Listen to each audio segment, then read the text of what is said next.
A4 용지에 우리를 소개하는 글을 만약 쓴다면 여러분은 어떻게 쓰시겠습니까? 취직할 때 이력서 내고 그런 거 말고 누군가에게 나를 소개하는 거로 A4 용지에다가 쓴다면 여러분은 어떻게 자신을 소개하고 싶습니까? 그 빈 종이에 뭐라고 이렇게 써보고 싶습니까?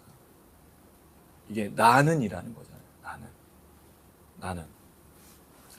지금 한창 프랑스에서 파리 올림픽을 하고 있는데 그 중간중간에 이제 선수들에 대한 소개가 나와요. I am 하고 이제 자기를 소개하는 게 나옵니다. 여러분은 자기를 뭐라고 소개하고 싶습니까? 나는 누구다라고 말하고 싶습니까? 사실은 이게 굉장히 중요한 문제입니다. 왜냐하면 우리가 살아가는 현실에서의 나는 사실 내가 아닙니다. 왜 그렇죠? 강요당해왔고 포장당해왔고 내가 나를 잘 모르기도 하고 내가 나를 소개하기도 어려워지고 그래서 우리가 자꾸 뭘 만들죠? 커리어, 스펙 무언가 나를 포장할 걸 찾죠. 실제로 나를 드러내면 어떻게 되죠? 비난받고 조롱도 당하고 멸시도 받으니까. 그런 면에 있어서 이 시대에 나를 이야기하는 것은 굉장히 어려운 부분입니다. 무언가 들키지 않게 살아야 되기도 하고 무언가 말을 했다가는 또 조롱당할 것 같고 그러니까 자신감을 사실 잃어버린 시대를 살아가는 거죠. 오늘 본문이 물론 나에 대해서 얘기해 주는 건 아니지만 나라는 존재에 대해서 어떻게 이야기할 것인가에 대해서는 아주 잘 설명해 주고 있습니다. 왜냐하면 오늘 본문은 요한이 자신을 소개하는 내용입니다. 이전의 내용은 예수 그리스도의 계시, 그가 받은 말씀, 하나님 누구시고 성령이 누구시고 예수가 누구신가, 예수에 대해서 어떻게 찬양 올려드릴 것인가, 그리고 그가 오실 것이고 하나님이시다라는 걸 설명한 후에 나는 누구냐라는 걸 요한이 설명하고 있다는 거죠. 이게 굉장히 우리에게 오늘 큰 도전이 될 겁니다. 큰 은혜가 될 겁니다. 좀 그런 생각을 해봤어요. 여러분 우리가 참 어떤 모습을 갖고 있냐면 이 예배 관련돼서 좀 잠깐 생각난 건데 누군가나 어떤 상황과 환경에 뭔가 어려움이 있고 불편함이 있고 괴로움이 있으면 화를 누구한테 내냐면 하나님에게 내요. 저 사람이 나를 기분 나쁘게 했어. 지금 어려운 일이 있어. 그럼 화를 누구한테 내죠? 하나님께. 그래서 뭐를 안 해요? 예배를 안 드려요. 기도를 안 해. 찬양을 안 한다든지. 누구 때문에 시작된 건데? 그 사람 때문에. 사실은 예배와 찬양은 그게 아닌 거예요. 이건 하나님과 관련된 거지 그 사람과 관련된 게 아니지 않습니까? 예배는. 근데 우리가 기분이 안 좋거나 또는 문제가 생기고 어려움이 있으면 예배를 안 드리고 기도를 안 하고 찬양을 안 해요. 하나님 잘못이 아닌데. 예배가 그렇게 돼서는 안 된다는 거죠. 굉장히 중요한 얘기를 말씀드리는 거예요. 거기에 연결해서 오늘 이제 나에 대해서 얘기를 해볼 건데 요한은 이렇게 자기를 소개합니다. 9절에 나는 누구요? 라고 얘기를 해요. 그 다음에 10절에는 자기가 성경을 어떻게 기록했는지 중요한 얘기를 합니다. 주에 성령이 나오죠. 그리고 11절부터 이제 시작되는 게 7교회에 대한 얘기예요.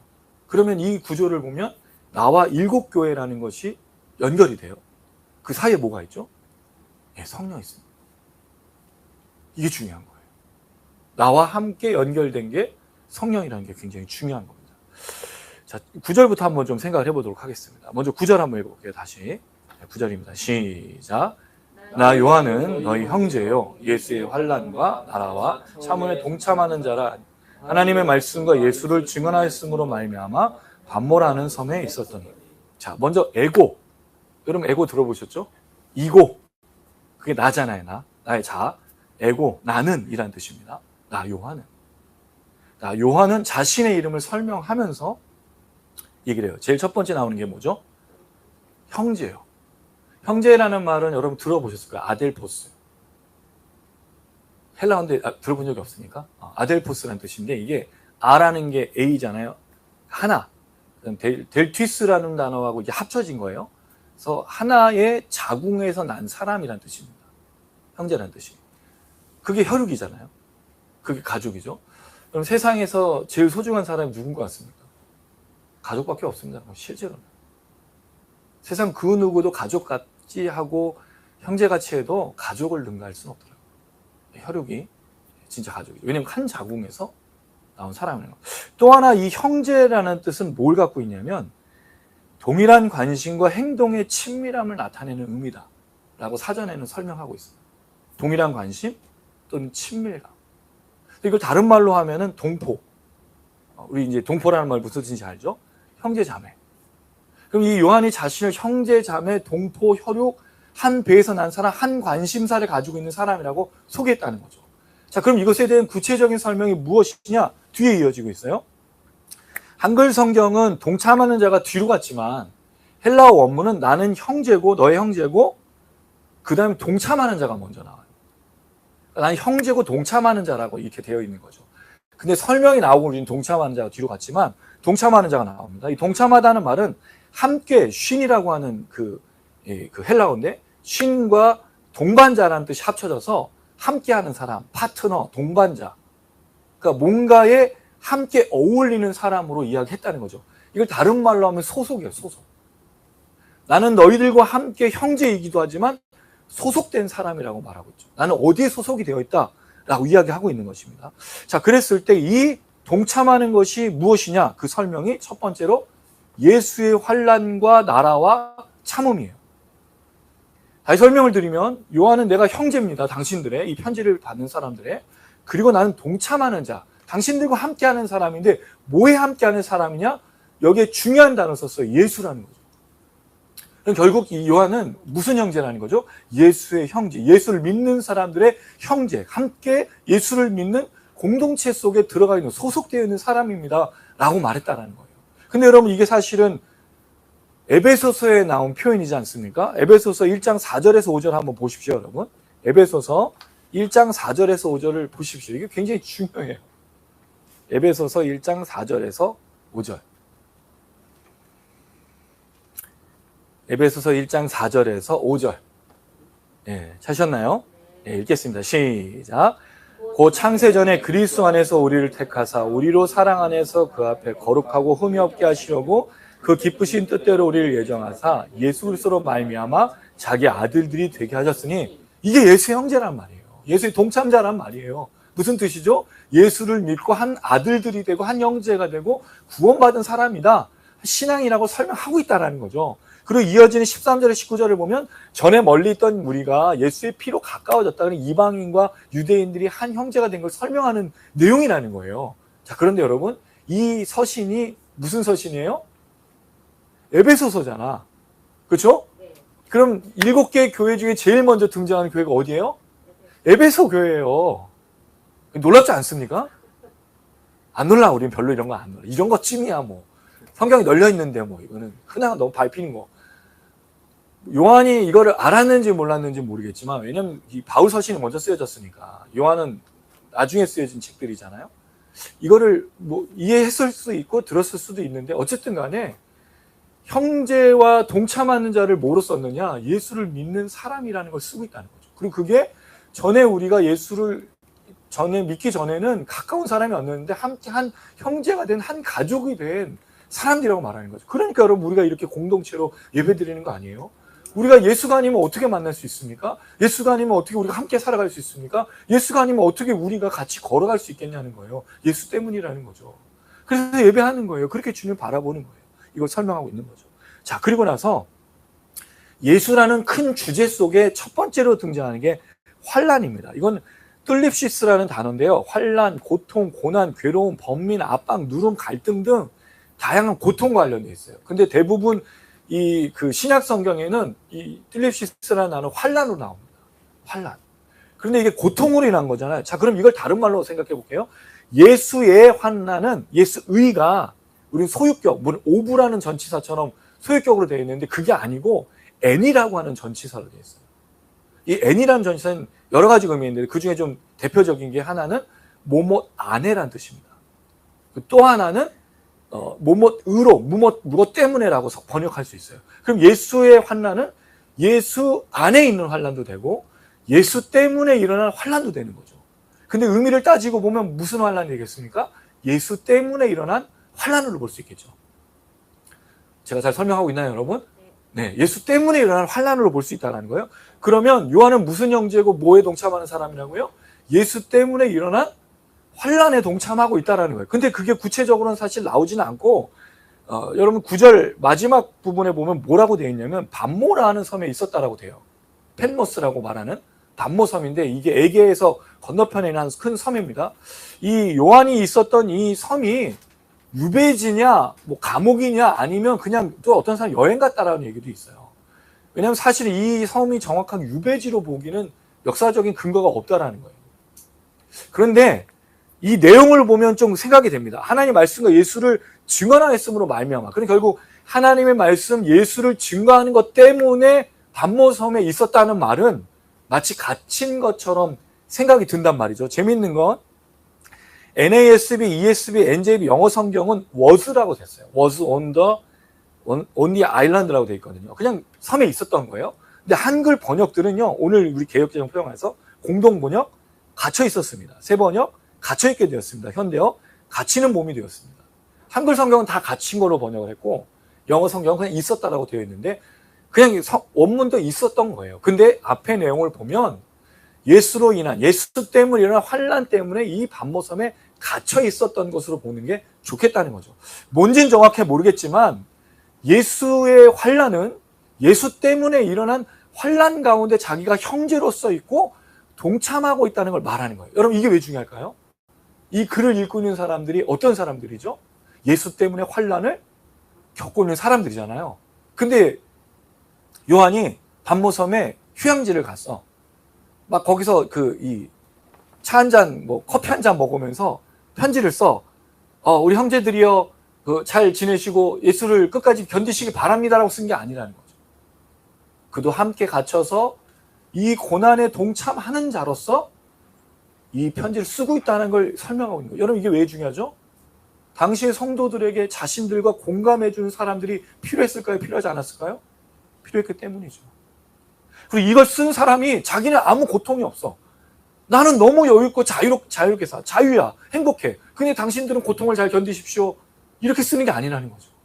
요한도 고통하고 있고 요한도 괴롭고 있고 예수 때문에 그 순교에 각오를 하고 있었던 사람이었다는 걸 본인도 밝히고 있다는 거예요. 예수의 환난. 난 동참하는 사람입니다. 자, 두 번째. 나라가 나와요. 나라. 이게 좀 어려운 나라입니다. 바실레이아. 여러분 나라라는 개념은 정확하게 언제 생긴 개념일까요? 나라. 사실 이전에는 나라라는 개념이 거의 없었죠. 그냥 왕정국가였잖아요. 왕국이지. 왕의 통치지.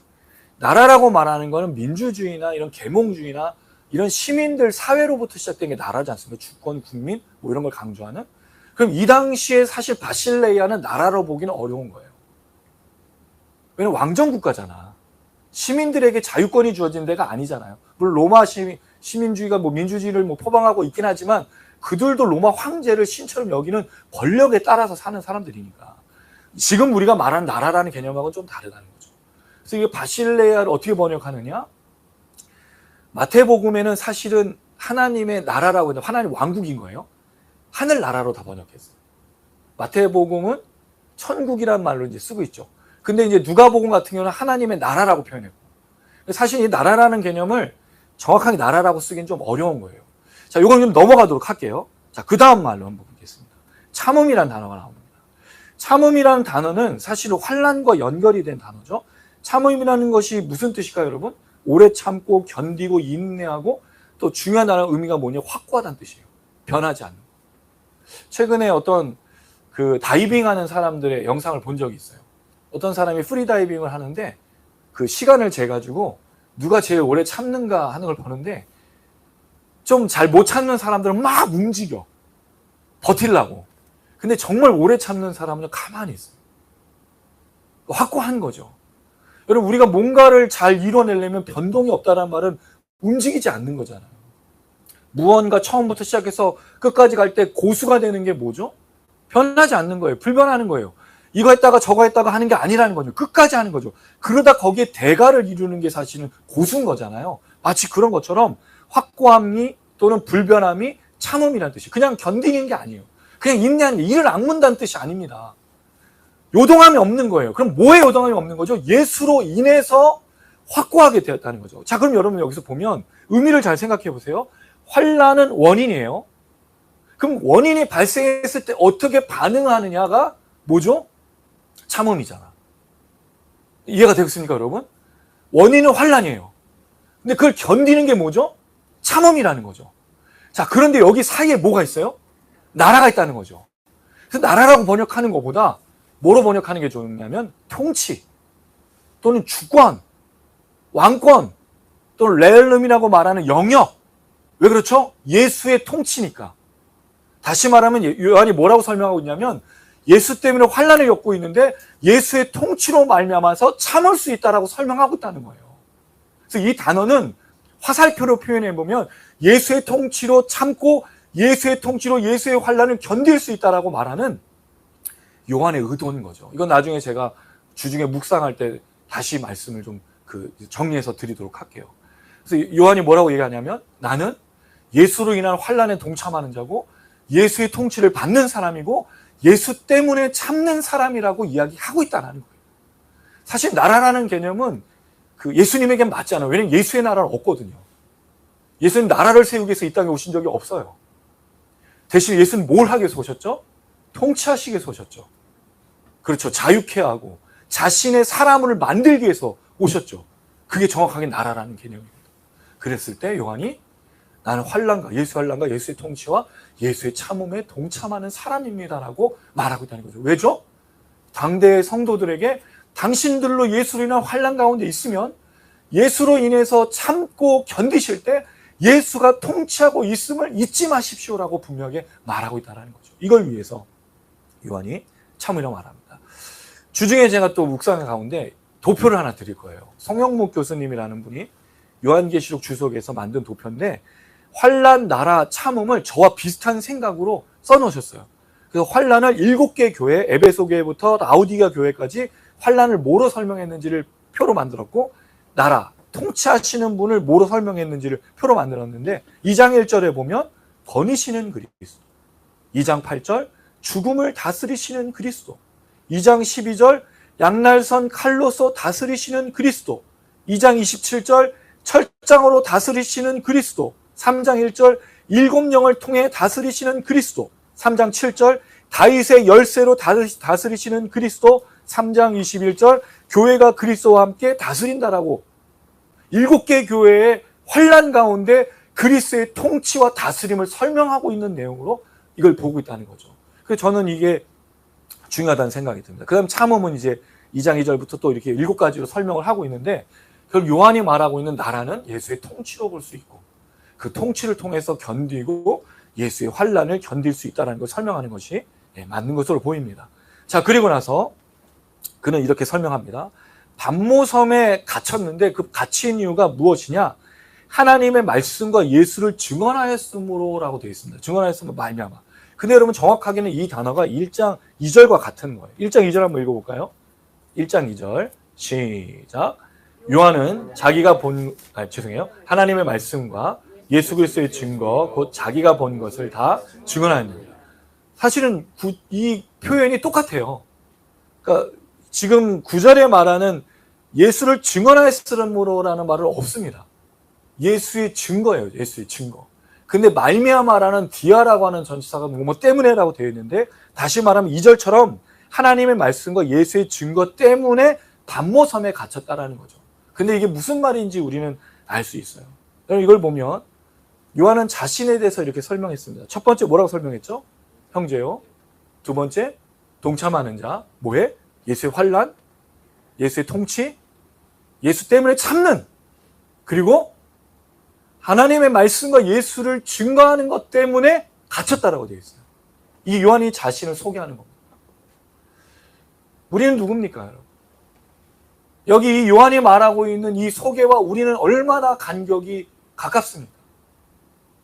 여러분, 예수 때문에 갇힌 자입니까?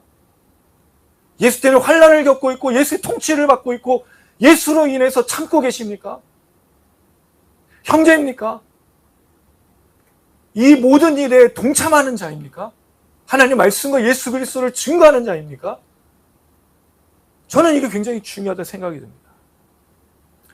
대한민국에서 중요한 것은 이게 아니죠. 많은 사람들이 한국 교육을 비판합니다. 여러분 많이 보셨죠? 한국 교육을 한마디로 정리하면 뭐라고 볼 수 있을까요, 여러분? 경쟁입니다, 경쟁. 여러분 태어날 때부터 경쟁을 해요.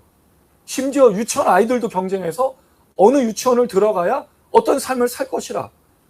여러분 이게 되게 바보 같은 생각인 게 뭔지 아십니까?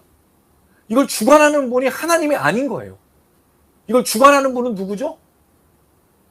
누군가 학원 원장, 누군가 교육에 힘 있는 사람, 누군가 돈 있는 사람, 누군가 권력을 가진 사람들을 타야 거기에 이른다라고 생각하는 거죠.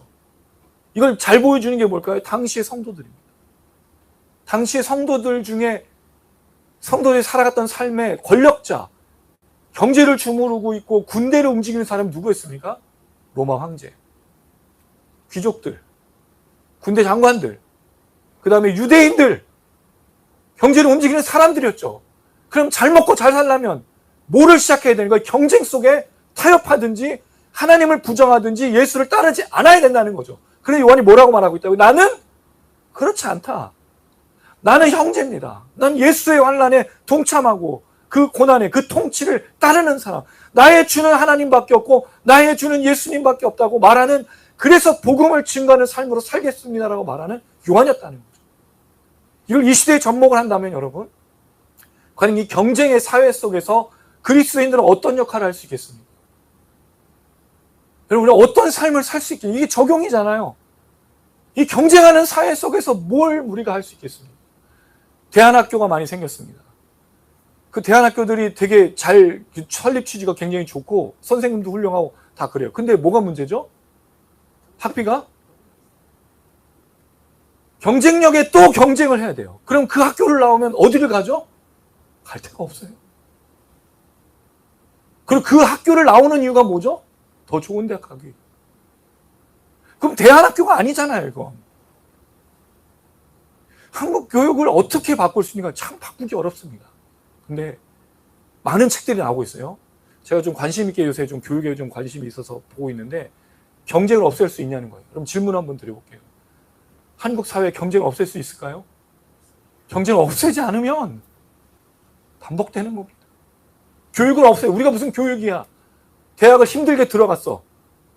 근데 졸업이 얼마나 쉬워요, 여러분? 졸업 준비하는 사람이 있어요? 뭘 준비하죠? 취직 준비하지 않아요? 그래, 학생들이 대학 교육을 와가지고 공부를 안 해서 직장에서 다시 배워. 전공대로 가는 사람도 없고. 그럼 부모가 자신이 아르바이트해서 대학 학비를 내가지고 대학을 나온 이유가 뭐냐라는 거예요. 그러니까 경쟁이 없어져야 된다는 거죠. 누구나 대학을 갈 수 있게 만드는 거죠. 대신 뭐가 어려워야 되죠? 졸업이 어려워야죠. 대학에서 공부하게 만들어야 되는 거 아니에요? 그래 큰 대자 쓴 거 아니야? 대학이 공부하는 곳이 아니에요. 대학에서 공부하는 사람이 누가 있어요? 토플 공부, 토익 공부 이런 걸. 그러니까 또 뭘 가요? 대학을 끝나면? 대학원을 간다고.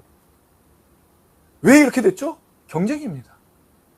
다른 사람부터 더 잘 살고 더 하기 위해서. 물론 최선을 다해서 수고하는 사람들에 대해서 비판하는 게 아닙니다. 당연히 최선을 다했는데 문제는 이 경쟁 사회 속에 최선을 다하지 않음에도 다양한 수법을 통해서 그 위치에 이르는 걸 너무 많이 보고 있기 때문입니다. 이 경쟁이 만들어 놓은 거예요. 근데 여러분 이게 한국 교육만 그럴까요? 교회도 똑같아요. 제가 이해가 안 되는 것. 교회에 무슨 대회가 그렇게 많아. 뭐가 있죠? 찬양경연대.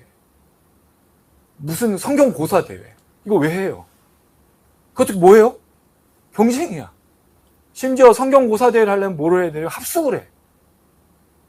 성경을 그렇게 맞춰서 1등하면 뭐가 좋은 거예요? 지금 그 젊은이들 신천지 2단 사입이 붙여놔서 얘기해보면 한마디도 못하는 거. 그러니까 이런 영어잖아요. 우리가 영어가 무슨 영어죠? 문법 영어. 회화 영어가 아니잖아요. 그래서 뭐 토플 뭐 점수 뭐 대단해요 우리나라. 근데 말을 한마디도 못해. 이게 무슨 의미인가? 그러니까 지금 우리 교육과 한국 교회가 이렇다고요. 뭐에 동참하고 있어요 우리가? 그러니까 돌아가야 된다는 거죠. 제 말은. 물론 이게 단나의 어떤 대안을 제시하는 게 아니라 그냥 문제만 말씀드리는 겁니다. 그냥 대안을 제시해야 되죠. 교육에 대해서, 한국 교회에 대해서. 그럴 때 저는 요한의 이 소개가 되게 중요하다는 생각이 드는 거예요. 내가 누구냐는 거예요. 형제입니까 우리가? 한 뱃속에 나서 한 관심사를 가지고 걸어가는 형제입니까? 두 번째, 동참하는 자냐고요. 예수의 환난, 예수의 통치, 예수 때문에 견디고 하나님의 말씀과 예수 그리스도의 증거를 가지고 우리가 살아가고 있냐는 거예요. 감옥에 갇히고 있냐고요. 전하고 있냐고요. 나누고 있냐고요. 이게 우리 관심사냐고요. 이걸 묻고 싶은 겁니다. 저는 이것이 이 세상을 이기는 법칙이라고, 이것이 이 세상을 이기는 것이라고 분명히 믿기 때문입니다. 할렐루야. 그래서 우리가 교회하는 것 아니겠습니까? 그래서 우리가 이 땅에서 이렇게 사는 것이 정답이라고 말해주기 위해서 우리가 사는 것 아니겠습니까? 저는 그래야 된다고 생각합니다. 그래서 요한의 이 자기소개가 중요하다. 이걸 통해서 당대의 성도들에게 권면하고 도전하고 있다는 거죠. 자, 그리고 나서 이제 중요한 거 두 번째 10절 읽겠습니다. 시작. 주의 날에 내가 성령에 감동되어 내 뒤에서 나는 나팔소리 같은 큰 성을 들으니. 주의 날은 사실은 종말에 대한 표현입니다. 주의 날. 이게 이제 데살로니가전서 5장 2절에도 주의 날로 나오고 베드로서 3장 10절도 종말의 때의 주의 날로 말하는데, 오늘 본문의 표현하고 좀 틀려요. 그 주의 날, 종말의 때를 말하는 이 단어는 퀴리우, 퀴리오스가 주의라는 뜻인데, 퀴리우 헤메라가 이제 날이라는 뜻이거든요. 그 주님의 날인 거예요. 근데 오늘 본문에 쓰인 표현은 퀴리아케라는 단어 썼어요. 퀴리오스가 아니에요. 퀴리아케가 무슨 뜻이냐면 주님께 속한입니다. 그러니까 주님에도 속한 것이 맞지만 완전히 주님께 속한 날로 말했는데, 이거를 쓰고 있는 단어가 딱 한 군데 더 있어요. 본문이 아니라 저기 신약에 고린도전서 11장 20절입니다. 여기에 뭐라고 되어 있냐면, 그런즉 너희가 함께 모여서 주의 만찬을 먹을 수 없으니. 주의 만찬에 참여하는 사람은 자신을 분별하라고 되어 있죠. 분별하지 못하면 주의 만찬에 참여할 수 없는데, 그 주의 만찬이 그냥 주의 만찬이 아니라 주님께 속한 만찬인 거예요. 이게 왜 중요하죠? 성찬식이 이 세상에 많아요. 근데 성찬식 중에도 주님께 속한 성찬이 있고 그렇지 않은 성찬이 있다고 얘기하는 거죠. 굉장히 도전적인 말입니다. 뭐라고? 주님께 속한 날에. 그래서 이걸 설명할 때 종말적인 그날이냐, 아니면 예수님이 부활하심을 기념하는 주의 첫날이냐, 우리 주일. 이 날에 이 성령이 감동되어 이걸 썼느냐, 이제 이런 얘기인데, 종말론적인 날보다는 주님이 부활하신 주님께 속한, 왜냐하면 다른 날은 사실은 부활하신 날이 아닌데 안식 후 첫날 주일에 부활하셨으니까 예수님이 요한이 주일에 성령을 감동을 받아서 이 계시를 쓰고 있는 것 아니겠는가라고 학자들이 얘기를 한다는 거죠. 그래서 주의 날, 그리고 주의 날이라고 말한 이유가 또 있어요. 이게 로마 황제 치하에 있지 않습니까? 주가 누구죠? 로마 황제잖아. 근데 요한은요, 이 세상의 주인은 누구밖에 없다고요? 하나님 한 분밖에 없다. 당당하게 얘기하는 거예요, 여러분. 이게 당시 쓴 거잖아요. 지금 쓴 게 아니라 우리처럼 편하게 예배를 드리면서 주님 말하고 뭐 기도하라고 성경 책도 북한날 같은 상황에서 쓰고 있다니까요. 주의 날을 기록하고 있다고요. 이건 주님께 속한 날입니다. 주님만이 주이십니다. 이야기하는 거죠. 자, 그리고 나서 성령의 감동돼. 우리가 제일 좋아하는 거, 성령의 감동돼. 우리 성령의 감동되는 걸 굉장히 좋아하지 않습니까, 여러분? 예. 그럼 성령의 감동되어가 뭐냐라는 거예요. 성령의 감동되어. 원문 그대로 보면 성령 안에 있었다라는 거예요. 여러분, 이 표현 굉장히 중요해요. 성령 안에 있었다. 조금 이따가 이제 결론적으로 또 설명을 드리는데, 성령 안에 있었다라고 말하죠. 그럼 성령 안에 있는 게 뭐냐라는 거예요. 자, 그래서 첫 번째, 황홀경이다. 왜 이제 구약의 선지자나 베드로나 사도 바울이 성령을 막 입으면 막 꿈도 꾸고 막 그 황홀한 상태라고 나오잖아요. 먼저 에스겔서를 보시면, 이건 제가 그냥 읽어드릴게요. 신약만 좀 찾아볼게요. 에스겔서 2장 2절. 그가 내게 말씀하실 때 그 영이 내게 임하사 나를 일으켜 내 발로 세우시기로, 성령이 나를 일으키는 이런 경험. 3장 12절. 주의 영이 나를 들어 올리셔. 이건 마치 뭐예요? 그 영화, 공중부양하는데 왜 그 엑소시스트에서 귀신이 막 이렇게 하는 것처럼 들러 올리는 게 에스겔. 이런 황홀경. 자, 그런데 이걸 경험한 사람이 신약에 두 사람이 있잖아요. 베드로. 사도행전 10장 10절. 이거 한번 찾아볼게요. 베드로가 어떤 사람인지 아세요? 어부가 아니에요, 어부가. 무식한 어부가 아니라고요. 베드로를 너무 비하했어. 무식한 어부로. 그렇지 않습니다. 사도행전 10장 10절. 우리 혜빈 집사님 비 안 하셨다고 저한테 얘기하셨어요. 우리 혜빈 집사님 안 한 걸로. 사도행전 10장 10절 시작. 그가 시장하여 먹고자 하매 사람들이 환기할 때 황홀한 중에 황홀한 중에 성령의 임재 중에 그렇죠? 11장 5절도 황홀한 중에가 나와요. 자, 그 다음에 이제 사도 바울 사도행전 이것도 비슷하고 넘어가서 고린도후서로 갈게요. 고린도후서 12장 2절 4절 이게 좀 더 확실한 표현이니까 사도 바울의 표현입니다. 고린도후서 12장 2절에서 4절 고린도후서 12장 2절에서 4절입니다. 같이 읽겠습니다. 시작. 내가 그리스도 안에 있는 한 사람을 아노니 그는 14년 전에 셋째 하늘에 이끌려간 자라. 그가 몸 안에 있었는지 몸 밖에 있었는지 나는 모르거니와 하나님 아시느니라. 내가 이런 사람을 아노니 그가 몸 안에 있었는지 몸 밖에 있었는지 나는 모르거니와 하나님 아시느니라. 그가 낙원으로 이끌려가서 말로 표현할 수 없는 말을 들었으니 사람이 가히 이르지 못할 말이로다. 자신의 경험을 남이 한 것처럼 얘기하고 있는 사도 바울이에요. 이유가 있었어요. 고린도 교회와 다툼이 있었잖아요. 분쟁하고. 자신을 자랑하지 않는. 가로 안에 있는 거는 사본에 따라서 있는 게 있고 없는 게 있다는 표현이고요. 어쨌든 사도 바울이 황홀감이에요. 그러면 이게 요한이 이거 말하는 성령 안에 있었다는 건 황홀한 경험이 될 수 있어요. 왜냐하면 그가 보고 있는 게 뭐죠? 환상이지 않습니까? 이후에 그 옷자락을 끌고 다니시는 7금초대 7별 그 인자와 같으니 대한 설명이 나오기 때문에 황홀함을 설명할 수도 있어요. 자, 두 번째, 이건 좀 되게 무슨 말인지 저도 잘 모르겠는데 그 주석서의 표현인데 요한이 성령의 공동체에 참여한 것이다라고 본다는 거예요. 이게 좀 말이 안 맞아. 그럼 요한은 그 전에 성령이 없었냐는 거예요.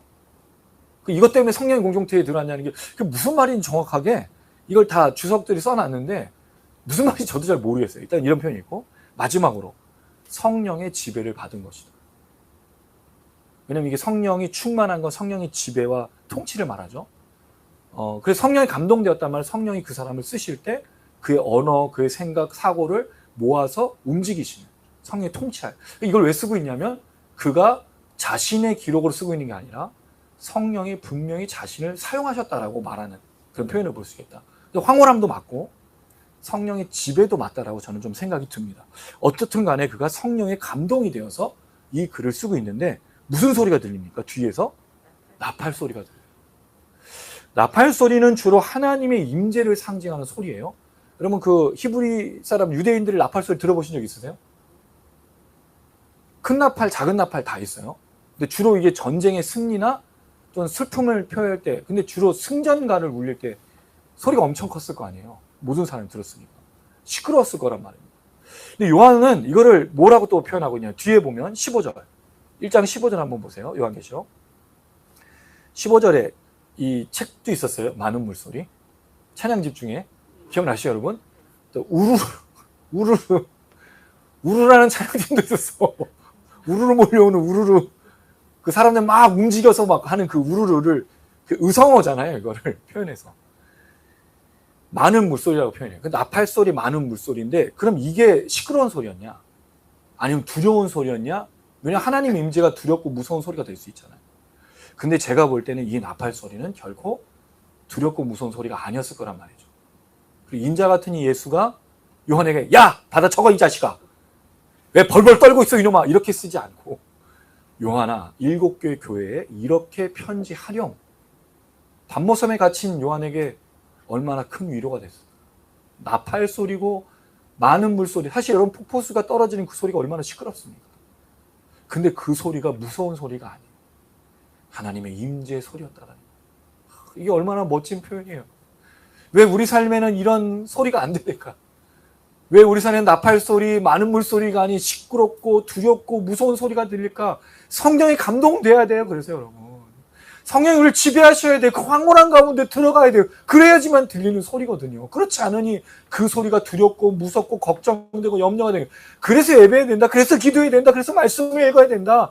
가장 기본적인 이 베이직 라이프를 해야 되는 거예요. 여러분. 예배 없이 어떻게 성령의 지배를 받습니까? 어떻게 기도 없이 어떻게 말씀의 묵상 없이 찬양 없이 어떻게 우리가 하나님의 지배를 받을 수 있습니까? 그러니까 자꾸 다른 소리가 들리는 거죠. 로마 황제 소리가 들리고 군병들의 소리가 들리고 유대인들의 비난의 소리가 들리고 조롱의 소리, 억압의 소리가 들리고 너 이렇게 하면은 못 살아. 타협해. 이렇게 해야지만 잘 먹고 잘 살 수 있어. 이런 소리가 들리는 거예요. 그게 안 들리려면 무슨 소리를 들어야 되냐? 성령이 충만해야죠. 그때 나팔 소리가 들리는 겁니다. 할렐루야. 많은 물소리가 들리는 겁니다. 그럼 정말 들린다고요. 진짜 나팔 소리, 많은 물소리가 아니라 하나님 우리에게 잠잠하게 또 때로는 강력하게 현우야 이런 말 이런 것 이렇게 들린다고요. 음성이 아니라 마음으로 주신 역사가 있는 겁니다. 사랑하는 우리 모든 성도님들이 성령이 충만하여 이 소리를 듣기를 주님의 이름으로 축원합니다. 아멘. 자, 그리고 마지막에 11절입니다. 읽겠습니다. 시작. 이르되 내가 보는 것을 두루마리에 써서 에베소, 서마나, 버가모, 두아디라, 사대. 자, 이걸 보면 요한에게 준 동사가 세 가지가 있어요.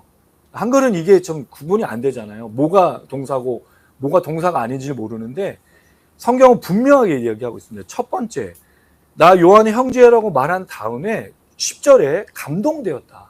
사실 성령 안에 있었다는 거죠. 두 번째 동사는 들었다는 거예요. 그 다음 마지막에 동사는 보내라는 겁니다. 그럼 재밌죠, 여러분? 성령 안에 있으면 들려요. 그러면 뭘 하죠? 하나님의 일을 하는 거예요. 아주 단순한 원리입니다. 결국 성령 안에 있을 때 하나님의 소리가 들리고 그걸 통해서 하나님이 일을 하시는 거예요. 그래서 성령 충만해야 되는 겁니다. 성령 충만하지 않고 성령의 지배가 없이는 일을 할 수가 없어요. 일하면 어떤 일이 벌어지죠? 다툼과 미움과 시기. 그게 교회들마다 일어나고 있는 일이지 않습니까? 그랬을 때 요한이 지금 성령의 지배를 받고 이 책을 써서 7개 교회에 보내고 있다는 거죠. 자, 여기에 이제 7개 교회가 나오는데 두루마리라는 건 여러분 사실은 그 당시에는 종이가 문서가 없으니까 양피지나 이런 두루마리에다가 썼었죠. 그 두루마리를 쓴 거예요. 먼저 에베소가 나옵니다. 그 다음에 마지막 교회가 라오디게아인데 이 7개 교회는 왜 등장하느냐? 첫 번째는 이 7개 교회는 에베소가 처음에 교회의 형태였고 라오디게아 교회가 제일 발전된 형태였다. 그래서 교회의 발전 과정으로 보는 사람이 있는데 그렇게 보기는 어렵다. 왜냐하면 이게 동시대의 교회잖아요. 이게 순차로 두고 나타난 교회가 아니라. 두 번째는 지정학적 위치 때문에 여기다 줬다라는 거예요. 자, 그러면 문제가 라오디게 옆에 골로새가 있거든요. 그럼 골로새는 왜 빠졌냐는 거죠. 서신을 돌리기 좋은 것이라고 말하는 것도 좀 그렇고 제가 보고 학자들의 견해를 좀 따른다면 7개의 교회는 당시 교회의 모든 상황을 다 보여주는 그러니까 7가지의 모습이지 않겠는가. 그러니까 그 당시 교회를 표현해 주는데 제일 잘 사용된 이 교회의 모습이 이 7개 교회이지 않을까 그런 생각이 들어서 그래서 에베소부터 라오디게아를 우리가 살피면 교회의 모든 모습들이 나와요. 그걸 통해서 우리가 우리 자신을 점검하게 되는 거죠. 이제 말씀 맺겠습니다, 여러분. 첫 번째 결론입니다. 요한은 자신이 누군지를 소개했습니다. 뭐라고 얘기했죠? 형제, 동참하는 자, 뭐에? 예수의 환난, 그 다음 통치, 참음. 그냥 참으려고 하면 할 수 없어요. 예수의 통치, 예수의 다스리심을 확신할 때 참음의 역사가 있습니다. 흔들림이 없는 거예요. 저는 늘 설명드리는 그 무리를 걷는 베드로를 자꾸 생각하게 됩니다. 그가 어떻게 무리를 걸었죠? 예수를 볼 때. 그래서 우리가 늘 예수를 보는 것이 필요하다. 이게 이제 요한이 말해주고자 하는 거죠. 그 다음에 그는 어떤 사람입니까? 하나님의 말씀과 예수 그리스도의 증거, 예수 그리스도를 전하는 사람이었어요. 여러분, 우리는 어떤 사람이죠? 우리는 이 시대에 뭐 하는 사람일까요? 나를 소개한다면 예수를 믿는 사람이잖아요. 그리스도가 그런 뜻이죠. 그럼 그리스도를 믿는다, 그리스도를 따른다라는 말이 무슨 뜻이죠? 여러분 어떻게 생각하십니까? 그 말을. 그건 예수를 전하는 거 아니에요? 근데 저는 여기다 한 가지 더 붙여서 예수를 믿고 예수를 전하고 예수를 따른다는 말을 이렇게 생각해 보면 좋겠습니다. 여러분 어벤져스 아시죠? 엔드게임. 그 마지막에 누구예요? 캡틴 아메리카가 뭐라고 외치면서 나가죠, 그때? 그 영어로 뭐라고 그랬었는데, 투게더 뭐라고 했는데, 그 단어가 지금 생각이 안 나. 하여튼, 나가라고 하면서 전쟁을 하잖아요. 그때, 거기에 모이는 사람들이 뭐로 오죠, 거기에? 다 그냥 모이는 게 아니라 차원의 이동. 이 동그라미 하면서 차원의 이동을 통해 다 들어오죠. 이건 다 보고, 다 봤어요, 이거는. 어벤져스 엔드게임은 다 본 거예요. 그쵸? 안 본 사람 없는 거죠. 차원의 이동. 저는 이게 예수 그리스도를 믿는 사람이라는 생각이 듭니다. 우리 뭘 보여준 사람이에요? 차원을 이동해서 천국을 보여주는 사람. 여기 이 땅에 뭐가 있다고요? 하나님의 나라. 천국이. 저는 그게 설교라고 생각해요.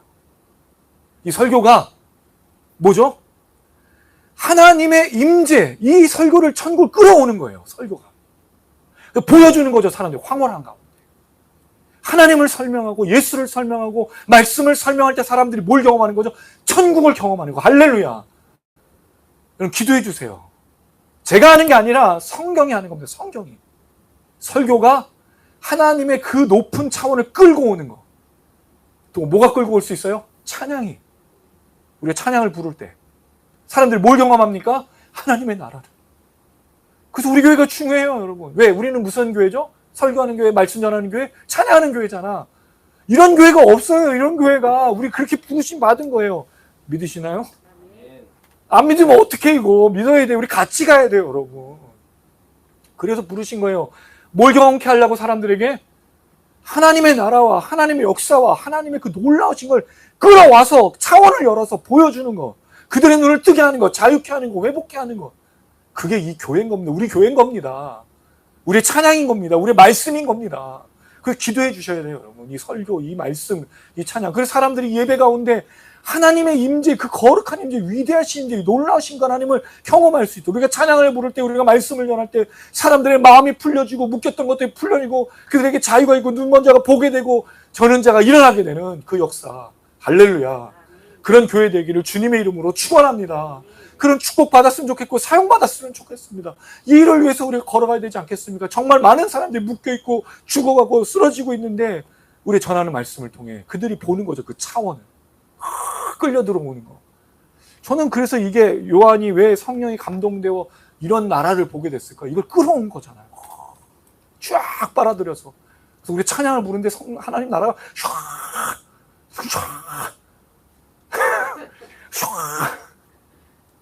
일주일 내내 기억나시겠다.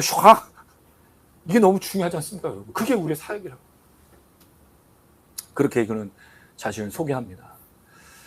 이 모든 것 속에 우리 교회가 그렇게 사용될 거고요. 이제 한 가지 마지막만 더 이야기하고 마치겠습니다.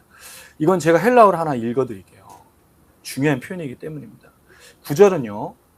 제가 잘 읽어드릴지 눈이 잘 안 보이긴 한데 읽어드릴게요. 잘 한번 들어봐 주세요.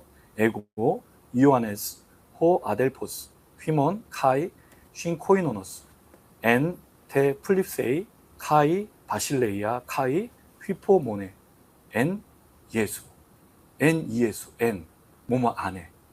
그리고 앞에 엔, 테, 플립세이, 카이, 바실레이아, 카이, 휘포모네. 나라, 환란, 나라, 참음, N으로 되어 있어요. 자, 요한이 말하는 N은, 처음에 N은 뭐죠? 환란과 통치와 참음이었어요. 어떻게 보면 슬픔과 아픔과 고통이죠. 그러나 그가 어디 있다고요? N, 예수. 예수 안에 있다고 말하는 거죠. 자, 그리고 나서 10절. 에게모넨이라는 말은 있다, 존재하다, 뭐 발생하다는 뜻인데 N 푸뉴마티가 성령이거든요. 성령 안에. 무슨 말인지 아시겠어요, 여러분? 어디 있다고요? 지금 요한이? 반모섬에 있고 또 어디 있다고요? 환란과 참음 안에 있지만 실제는 누구 안에? 예수 안에? 성령 안에. 여러분 이걸 보면 누가 생각나지 않으세요? 사도 바울이 빌립보서에서 그렇게 얘기했잖아요. 에빌 골몬, 그 옥중서신 중에 하나 빌립보서에서 1장 13절. 이러므로 나의 매임이 그리스도 안에서 모든 시위대한과 그 밖의 모든 사람에게 나타났으니. 그의 매임 뭐죠? 감옥에 갇혔다는 뜻이에요. 자, 그런데 그는 뭐라고 얘기하죠? 빌립보서 4장 13절. 여러분 아시는 거. 내게 능력 주시는 자 안에서 내가 모든 것을 할 수 있느니라. 할렐루야. 반모섬에 있고 환란과 참음 안에 있지만 그는 어디 있다고요? 예수 안에. 성령 안에. 환경과 상황이 중요한 게 아닌 거예요. 내가 어디 있냐는 거죠. 나는 누구냐? 말씀드렸어요. 또 하나 나는 누구에게 속해 있느냐? 어디 안에 있느냐? 이게 동참하다는 뜻이죠. 그럼 누구 안에 있습니까? 어디 안에 있습니까? 이게 오늘 요한이 우리에게 전달해 주는 거예요. 그럴 때 아마 우리는 이 마지막 때 하나님의 나라를 끌어오고 그 안에 보여준 역사를 이룰 겁니다. 늘 잊지 마십시오. 성령 안에, 예수 안에. 이 세상 안에 사는 것 같지만 어디 안에 있는지를 늘 기억하면서 승리하시는, 그리고 이겨내시는 예배가 회복이 되고 기도가 회복이 되고 말씀이 회복된 여러분들 되시기를 주님의 이름으로 축원합니다. 아멘.